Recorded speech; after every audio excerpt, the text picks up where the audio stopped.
Hey everyone, this is Mr. Wyrick, and I'm here to take you through the second day's worth of stuff. So first off, I wanted to touch back on the handout 4.2. I'm going to try to click over to it, and of course, it's not pulling up right now. What it is we're comparing different stacks of sticky notes and what happens if we take them and twist them. Well, hopefully we find out, just like we had before with Cavalieris Principle, that if we slide the stack of coins or we move something around, as far as making it to where our two-dimensional shape changes, that we can still have the same area, and there are ways to check for that. So day 2 says, revisit the picture of a unique office building. What do you do now?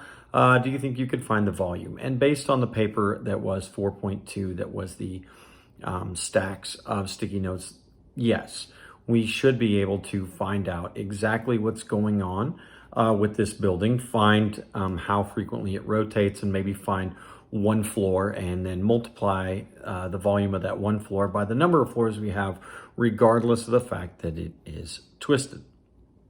There's an application for this, and you can see the application in 3D. Could you find the volume of the stack of coins that's there on the left? They're very neatly stacked, so you could just find the area of one coin, multiply it by the height. But if we're looking at the one over on the right, where they are not stacked neatly, you could find the volume of one coin and then multiply it by the number of coins that we have. So the fact that they kind of move in 3D doesn't really change what's going on. This principle has some application in real life.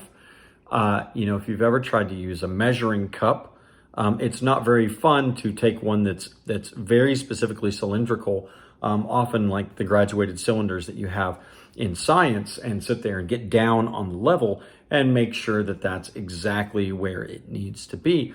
Whereas a lot of measuring cups built today, they have that kind of lean to them, to where you get to look down at the numbers and you can tell exactly when it gets somewhere, and it's a little bit more convenient to use.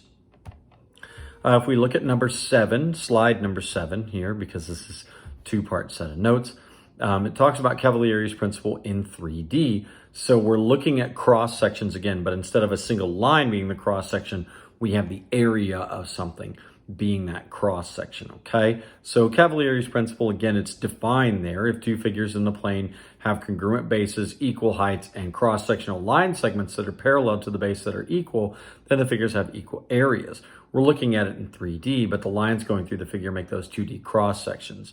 So if the area of those two-dimensional cross sections is the same, then the volume between these two is going to be the same if we have that same height. Hence that office building that we looked at, the stacks of sticky notes, they're going to be the same because of what's going on there. Our day 2 assignment is going to be a delta math. It's going to ask if you can use Cavalieris Principle, if you can calculate the volume, or if you think those cross sections coming through are not all going to be the same size, so you can't just calculate the volume based on what you have. I should be back on Wednesday, and we'll kind of answer questions and go over this stuff, and hopefully everything will run smooth.